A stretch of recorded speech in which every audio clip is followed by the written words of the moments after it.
This table helps us understand the New Zealand curriculum levels in relation to reading, writing, and maths from years 1 to 7. So for reading, it links the colour wheel to the different year levels and curriculum levels. It also relates the curriculum levels for writing to the different year levels as well. And for maths, which we'll focus on today, it relates it to the numeracy stages 1 to 8. So looking specifically at maths, this document is taken from the New Zealand Maths website, and it gives an outline of what the stages 0 through to 8 in maths look like in relation to how children would solve maths problems. So focusing on maths, we're going to draw right down to what maths development looks like in years 1. So that's from stages 0 up to stage 3. So this table shows that by the end of year 1, when a child has completed a full year of school, they are expected to be at stages 2 to 3 on the numeracy stages scale. So that means that they're expected to start at stage 0 and work their way through the stages to stages 2 to 3 by the end of 1 year of school. So when children first come to school, they're coming in as stage 0. And stage 0 is looking at where children aren't quite sure yet how to count a group of objects, even as small as a group of objects of 5. Then the children develop their knowledge of numbers, first of all, to help them to move on from stage 0 to stage 1.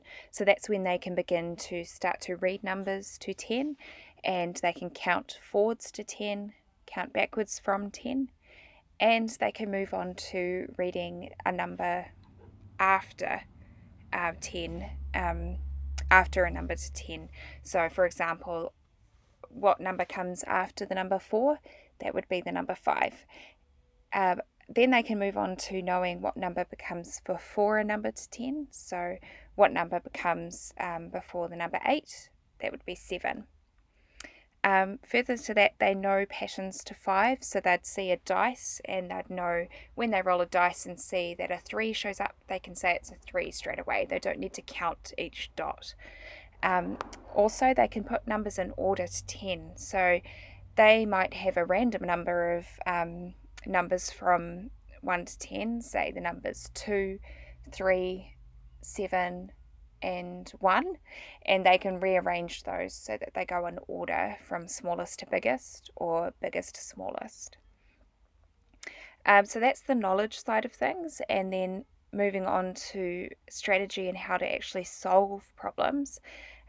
They then know how to count up to 10 to solve problems, such as if I have 3 lollies from my mum and 1 lolly from my dad, then I can get 3 counters first of all, and then 1 more counter, and I can count all of those to find out how many I've got all together, counting 1, 2, 3, and 4.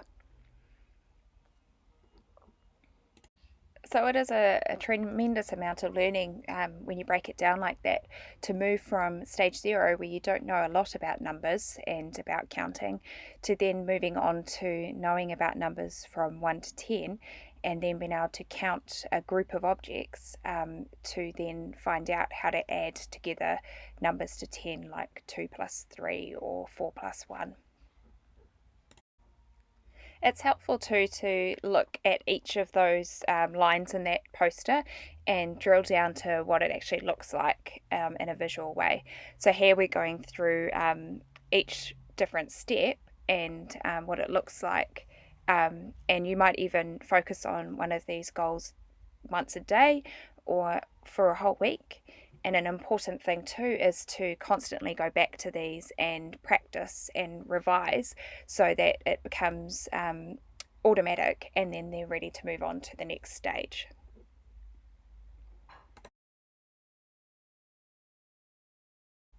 So here we are now at stage 2, and it's easy to see that once you understand what stage 1 looks like, stage 2 becomes a lot easier to understand, because it's really a lot of what stage 1 looks like, but moving up to numbers 1 through to 20. Another important difference now between stage 1 and 2 is that the children are now expected to be able to confidently subtract as well. So that's where they are not just adding groups of objects together, but they can get a group of objects and then take away from that group using materials and see how much is left once they've taken away from that group. So once the children are confident in stage 2, then they're ready to move on to stage 3, and that's where it moves from counting with materials to being able to count in your head. So the proper term for counting in your head in maths is called imaging. Another important difference with stage 2 and stage 3 is that you'll notice that the children are now expected to start thinking about multiplication. So that's where they are still counting to solve multiplication problems, but they're starting to think about several groups of objects and how they might solve that. So they might have, say, 4 groups of 3 items in each group, and they can then start to count each of those groups in their heads, or still with materials at the beginning of this stage, to be able to solve that there are 3 in that group and then 3 more in the next group. So that's now 1, 2, 3, 4, 5, 6. So they've got 6 so far, and then there's still 3 more in the next group. So that's 7, 8, 9. And then in the final 4th group, there's 3. So that's counting from 9. There's 10, 11, 12 in that group.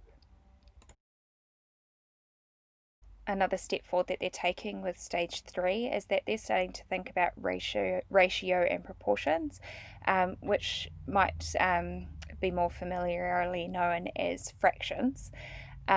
So there's no reason why the children couldn't start to recognise and learn about fractions earlier on in their schooling. So for example, when they're classified as stage 0, stage 1 or stage 2, it's just put here in stage 3 because this is where they should be confident and fluent in knowing about fractions or ratio and proportions.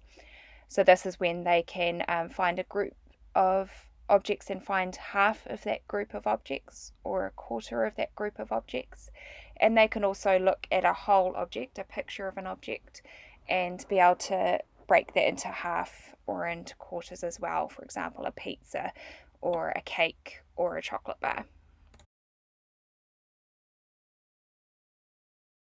So that's a very quick overview of the New Zealand curriculum levels, drilling right down to maths in the first year of school. And it covers all the way from stages 0 through to stage 1, 2 and 3. It might be helpful to now look at some of the maths problems that are provided on our Birkdale Learning site and try and match up how they relate to the different stages and what different learning goals the maths problem is covering within those stages. So thank you for watching and happy learning.